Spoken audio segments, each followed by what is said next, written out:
জীবনে কখনো হতাশ হবেন না। জীবনে যাই হয়ে যাক না কেন কখনো হতাশ হবেন না।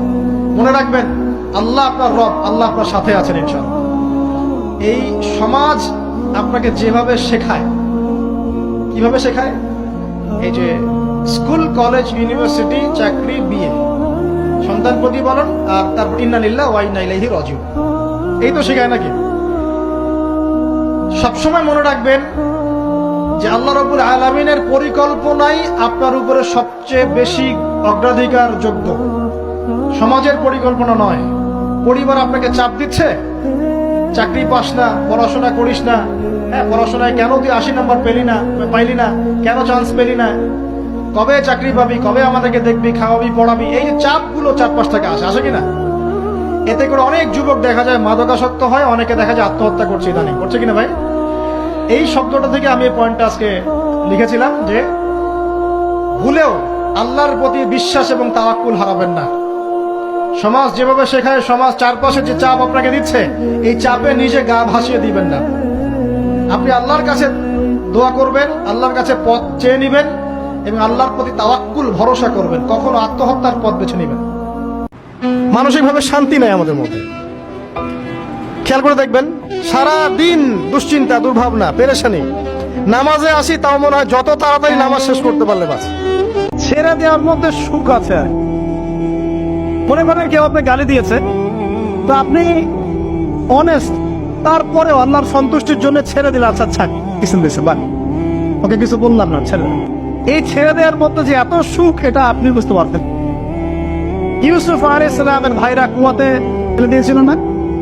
এখন ইউসুফ আলাইহিস সালাম যখন শেষে ভাই থেকে চিনলেন, তিনি কি ভাইদের প্রতি প্রতিশোধ দিয়েছেন? বলেছেন যাও মাফ করে দিলাম, ছেড়ে। এটাই শান্তি। একটা হাদিসে আছে, বান্দা যতক্ষণ অন্য ভাইয়ের সাহায্যে থাকে, আল্লাহ ততক্ষণ ওই বান্দার সাহায্যে থাকে। আর একজন মুসলিম ভাইয়ের প্রয়োজন পূরণ করতে যাওয়া, খালি হেঁটে হেঁটে যাওয়া, এটা মসজিদে নববীতে বসে 12 বছর ইতিকাফ করার চেয়ে বেশি নেকির কাজ। এগুলো আমরা হয়তো বুঝি না, মনে করি তার সাথে যাব, আমার তো সময় নষ্ট হচ্ছে। আপনি 12 বছর ইতিকাফের নেকি পাচ্ছেন, তাও যে কোনো মসজিদে না, নববী মসজিদ। সত্যিকারের ভালোবাসা মানে হচ্ছে দায়িত্ব, রেসপন্সিবিলিটি, বিশ্বাস। ভালোবাসার মানুষ ভালো থাকে এটা চাওয়া, তার উপর আমার জিম্মেদারি আছে, তাকে ভালো রাখা। ভালোবাসা মানে কি? স্বার্থ ত্যাগ করে তার স্বার্থ দেখা। আল্লাহ পাক সৃষ্টি করেছেন আমাদেরকে ভালোবেসে। আল্লাহ পাক বলছেন সারা দুনিয়ার সমান গুনাহও যদি সে করে ফেলে, আসমানের সমানও গুনাহ করে ফেলে, খালি তওবা করে ফিরে আল্লাহকে বলবে আস্তাগফিরুল্লাহ আল্লাযী লা ইলাহা ইল্লা হুয়াল হাইয়ুল কাইয়্যুম ওয়া আতুবু ইলাইহি। আল্লাহ পাক বলছেন খালেস তওবা করলে গুনাহ তো মাফ করে দিবই, আগের গুনাহগুলোকে নেকি দিয়ে পরিবর্তন করে দিব। ভালোবাসা না? মনে রাখবেন রিজিক সম্পূর্ণ আল্লাহর হাতে, সম্পূর্ণ আল্লাহর হাতে। আপনি যদি মনে করেন যে এই চাকরি, হারামের চাকরি না করলে আমার চলবে না, আমার বউ খাইতে পারবে না, আমার মা খাইতে পারবে না, আপনি একটা শিরিক করেছেন। কি শিরিক? আপনি রিজিকের দায়িত্ব নিজের হাতে নিয়ে নিয়েছেন। আপনি আপনার তাকদির লেখার চেষ্টা করছেন। আল্লাহ পাক আপনার তাকদিরে যত দানা খাবার আছে ওটা আপনাকে দিবেনই দিবেন। আর আপনি হারাম পথে নিলে ওই পথে দিবেন, হালালের জন্য চেষ্টা করেন আল্লাহ পাক সে পথেও দিবেন ইনশাআল্লাহ। যারা পরিমাণ সন্দেহ করবেন না যে আল্লাহ কি দিবেন না দিবেন না, আল্লাহ পাক অবশ্যই দিবেন ইনশাআল্লাহ। ওয়া মান ইয়াতাওয়াক্কাল আলাল্লাহ ফাহুয়া হাসবুহ, যে আল্লাহর উপর তাওয়াক্কুল করে আল্লাহ পাক একাই তার জন্য যথেষ্ট। আল্লাহ পাক যথেষ্ট। ইয়ারযুকু মান ইয়াশা বিগাইরি হিসাব, আল্লাহ পাক বেহিসাব রিজিক দেন যাকে চান। মিন হাইসু লা ইয়াহতাসিব, এমন উৎস থেকে রিজিক দিবেন যে সে কল্পনা করে নাই। সব সময় আল্লাহর কাছে এই দোয়াটা যেন আমরা করি, আল্লাহ কিয়ামতের দিন তুমি আমার হিসাব নিও না, আল্লাহ তুমি আমার বিচার বসিও না, আল্লাহ তুমি দয়া করে আমারে মাফ করে দিও। আল্লাহ যার বিচার করবেন ও জাহান্নামে যাবে, আর যার বিচার করবেন না সে জান্নাতে যাবে। আল্লাহ যদি বিচার করে আর পাই টু পাই হিসাব নেয়, নামাজ পড়লি না কেন, রোজা রাখলি না কেন, মিথ্যা বললি কেন, খাদ্যে ভেজাল দিলি কেন, মাছে ফরমালিন দিলি কেন। আমাকে আল্লাহ পাঠিয়েছেন দুনিয়াতে নামাজ পড়তে, রোজা রাখতে, দিনের প্রচার করতে, দিনের জ্ঞান অর্জন করতে, এই তো। তা আমি একজন মেয়ের জন্য জীবন নষ্ট করে দিব কেন? আমি তাহলে আল্লাহর কাছে কি মুখ দেখাবো আর নবীর কাছে কি মুখ দেখাবো? ওখানে গিয়ে বলবো আল্লাহ আমি আমার অমুক প্রেমিকার জন্য আশেক হয়ে একদম জীবন দিয়ে দিয়েছি, আত্মহত্যা করেছি। গেছে ভাই, যাইতে দেন। যে ব্যক্তি আপনার অবস্থানকে মূল্যায়ন করে নাই সে আপনার যোগ্য ছিল না। এই যে রমজান মাস সামনে আসে, দেখে নিয়েন বহু ব্যবসায়ী তাহাজ্জুদ পড়বে, তারাবিও পড়বে। মসজিদে গিয়ে ফটর ফটর করা শুরু করবে, লাইট নাই কেন, এসি নাই কেন, ফ্যান চলে না কেন, বড় বড় কথা। সারা বছর তো মসজিদে আসে নাই, তারাবি নামাজে আসবে। আবার দেখবেন অনেকে সারাদিন তো মসজিদ নাই, জুমার দিনে যায়, জুমার দিনে গিয়ে বলে এই ইমাম সাহেব ওটা করেন নাই কেন, এই মুয়াজ্জিন সাহেব এটা করেন নাই কেন। আছে না এমন লোক? এই শ্রেণী মানুষ আছে দেখবেন, এরাই ফটর ফটর বেশি করে রমজান মাসে। রমজান মাসে দেখবেন নামাজে তারাবিও পড়বে, মাপেও কম দিবে। এরকম লোক আছে না? মাপে যারা কম দেয়, এই পাপের কারণে সমাজের মধ্যে দুর্ভিক্ষ নেমে আসে। আমাদের অর্থনৈতিক অবস্থা এমন জায়গায় দাঁড়িয়ে আছে না, দুর্ভিক্ষ যদি চলে আসে অবাক হওয়ার কিছু নাই। দুর্ভিক্ষ চলে আসলে আপনারা অবাক হতে পারেন, আমি অবাক হব না। এমন একটা জায়গায় দাঁড়িয়ে আছে, এমন একটা জায়গায় দাঁড়িয়ে। এবং রমজান, এই রমজান মাসে এমনি তো দ্রব্যের দাম বেড়ে যায়, এবার যার কি হবে আল্লাহ ভালো জানে। আমার মনে হয়, আমার ভয় হয়, একদম নিম্নবিত্ত মানুষ যারা এবার রোজা রেখে ইফতার যখন করবে তখন হাত তুলে আল্লাহর কাছে বদদোয়া করা শুরু করবে। এটা আমার ভয় হয়। এবার অপেক্ষা করেন, দেখতে থাকেন সামনে কি হয়। প্রতিটা পণ্যের দাম অলরেডি বাড়া শুরু হয়ে গেছে। কিছু কিছু বৈশ্বিক কারণ আছে, এগুলোর কারণে যেমন বাড়ছে, আবার কিছু কিছু আমাদের নিজস্ব মানবসৃষ্ট কারণ আছে, এই কারণেও বাড়ছে। মানবসৃষ্ট কারণগুলো বুঝতে হলে আপনাকে বেসিক কিছু অর্থনীতি বুঝতে হবে। এটা পড়াশোনা করেন, দেখবেন। আমি গত লেকচারে বলেছিলাম, আল্লাহ রাব্বুল আলামিন আমাদের সবাইকে হালাল খাওয়ার তৌফিক দান করুন। সমাধান কি তাহলে? সমাধান হচ্ছে অপচয় কমাতে হবে। 5টা খেজুরে ইফতার হয়ে গেলে 6 নম্বর খেজুর দান করে দেন। 6 নম্বর খেজুর দান করে দেন, সদকাগুলো বেশি বেশি বাড়িয়ে দেন। এই যে মানুষগুলো খেতে পারবে না, ওদের ঘরে ঘরে গিয়ে ইফতারগুলো পৌঁছে দেন, মাসের বাজার করে দেন। যাদের সামর্থ্য আছে, জাকাত ফরজ হয়েছে, জাকাতগুলো দিয়ে দেন। আল্লাহ পাক তৌফিক দান করুন। দুর্নীতি বন্ধ করেন, কালো টাকা বন্ধ করেন। কত টাকা পাচার হয়ে গেল বিদেশে, সেগুলো কে ফিরিয়ে নিয়ে আসবে? এই দায়িত্ব কার? মনে রাখবেন, একটা পাপের হিসাব না দিয়ে কাল কিয়ামতের মাঠে কোনো দায়িত্বশীল পার পাবে না ইনশাআল্লাহ। কোনো দায়িত্বশীল না। না, এই যে আমি লেকচার দিচ্ছি না, আল্লাহ পাক আমাকেও দাঁড় করাবেন। দাঁড় করায় বলবেন, তোমাকে আমি দিনের যে জ্ঞান দিয়েছিলাম সেই জ্ঞানের হক তুমি আদায় করেছো কিনা হিসাব দেওয়া। এই যে বড় বড় মুফাসসিরে কোরআন, মুফতি, মুহাদ্দিস বসাচ্ছেন, পাংখা দিয়ে বাতাস করছেন, হ্যাঁ, চা খাওয়াচ্ছেন, কফি খাওয়াচ্ছেন। এক একজনকে আল্লাহ পাক দাঁড় করাবেন, বলবেন কোরআন সুন্নাহর যে আমানত দিয়েছিলাম সে আমানতের সাথে কতটুকু তুমি হক আদায় করেছো, হিসাব না দিয়ে পার পাবে না তুমি।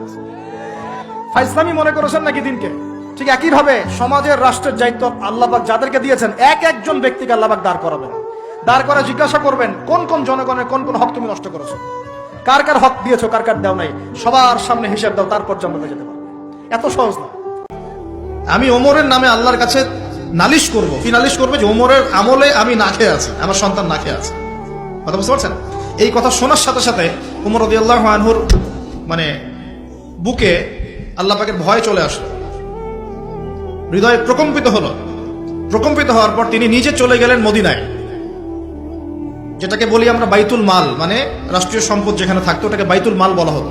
সেখান থেকে একটা আটার বস্তা নিজের কাঁধে উঠিয়েছেন, উঠিয়ে নিজে পায়ে হেঁটে ওই মহিলার বাসায় যাচ্ছেন।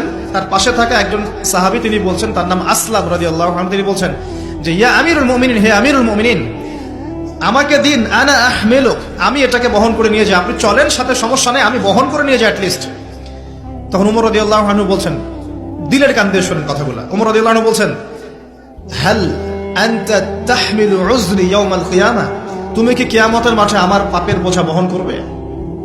সুবহানাল্লাহ, চিন্তা করে দেখেন। নিজের হাতে গেলেন, রান্না করে খাওয়ালেন, তারপরে বললেন আগামীকাল তুমি আমিরুল মুমিনিনের দরবারে এসো, সেখানে আমাকে পাবে। এই হলো ওমর রাদিয়াল্লাহু আনহুর খেলাফত। একদিন তিনি মেষ, তার যে উট, এটাকে পরিষ্কার করছেন। আলী রাদিয়াল্লাহু আনহু দেখে বলছেন, আমিরুল মুমিনিন, আপনি পরবর্তী জেনারেশনের জন্য অনেক কঠিন আদর্শ রেখে যাচ্ছেন, আপনি এত কাজ করছেন তারপরে নিজের কাজও নিজে করছেন। তখন ওমর রাদিয়াল্লাহু আনহু বলছেন, ওয়ালা তালুমুনি ইয়া আবুল হাসান, হে আবুল হাসান, আমাকে এভাবে বিব্রত করো না, কারণ আমি ভয় করি যে আমি যে অর্ধবিশ্ব শাসন করছি, তারপরে আমি ভয় করি যে আমার এই শাসনের আন্ডারে যদি একটা রাখালও না খেয়ে মারা যায়, আমি ভয় করি আল্লাহ এর জন্য আমাকে জবাবদিহি করাবে। আরেকটা বলে শেষ করে দিই, আমর ইবনে আস রাদিয়াল্লাহু আনহু, তিনি একজন গভর্নর, কোথাকার? মিশরের। কার আমলে আছেন? ওমর রাদিয়াল্লাহু আনহুর সময়। তো তার ছেলের নাম হচ্ছে মুহাম্মদ। তো সেই মুহাম্মদ আমর ইবনে আসের ছেলে রাদিয়াল্লাহু আনহু। চোখের পানি, মনের আবেগ যা আছে আপনার ভিতরে, কষ্ট, দুঃখ, যন্ত্রণা, সব আল্লাহকে ঢেলে দিবেন। নিজের আবেগ ধরে রাখবেন এখানে, আপনি আল্লাহর জন্য ঢেলে দিবেন। মানুষকে আবেগ দেখে কি না? মানুষ আপনার চোখের পানির মর্ম বুঝবে? মানুষ কি মানুষের চোখের পানির মর্ম বুঝে? মানে কষ্টে ভোগে আর কি। বুঝি, আমি বুঝি, কারণ আমরাও ভুগেছি এক সময়। হ্যাঁ, 8-10টা বিয়ের প্রস্তাব দিয়েছি, মানুষ গ্রহণ করে নাই। হ্যাঁ, কারণ হচ্ছে আমার টাকা পয়সা ছিল না, বাড়ি নাই, টাকা নাই, কিছু নাই। তোমার সাথে বিয়ে শাদী দিয়ে কী হবে, আমরা এক ভবিষ্যৎ খারাপ করবো নাকি? এখন লাইন ধরে করে কি করে এখন? ওই জন্য একদিন বলেছি আপনাদেরকে, মানুষের অবস্থানকেই আছে, এটা সত্য কথা।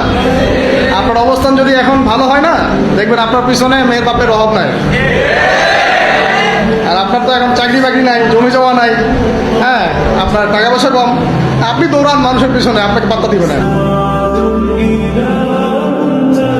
দুনিয়া খুব খারাপ, এই জন্য ভাই দুনিয়ার দাস হবেন না, আল্লাহর দাস হয়ে যান। দুনিয়ার পিছনে ছোটেন না, আল্লাহ আপনাকে দুনিয়া পায়ের সামনে এনে দিবে ইনশাআল্লাহ।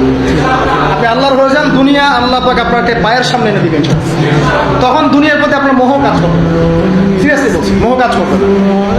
আল্লাহ আমাদেরকে সবাইকে পরকালের স্বার্থে কাজ করার তৌফিক দান। সারাটা জীবন পাপ করে থাকলেও একটা বার দাঁড়িয়ে খালি বলেন আল্লাহ আস্তাগফিরুল্লাহ ওয়া আতুবু ইলাইহি। মন থেকে বলেন আল্লাহ আমি ভুল করেছি, আল্লাহ আমাকে মাফ করুন। এক মুহূর্তের মধ্যে আল্লাহ পাক আপনার সমস্ত গুনাহগুলোকে নেকিতে পরিবর্তন করে দিবেন ইনশাআল্লাহ। আল্লাহ ছাড়া কেউ নাই আপনি। এই জীবন আল্লাহর পথে চললেও জীবন চলে যাবে, আল্লাহর কথা বললেও জীবন চলে যাবে। কোনোটাই করলাম না, ধরলাম না, নিষ্ক্রিয় হয়ে বসে থাকলাম, তাহলেও জীবন যাবে। আর ইসলামের আল্লাহ দ্বীনের বিরোধিতা করলে জীবনটা বোধহয় আপনার জন্য বসে থাকবে, অপেক্ষা করবে। কুল্লু মান আলাইহা ফান ওয়া ইয়াবকা ওয়াজহু রাব্বিকা যুল জালালি ওয়াল ইকরাম।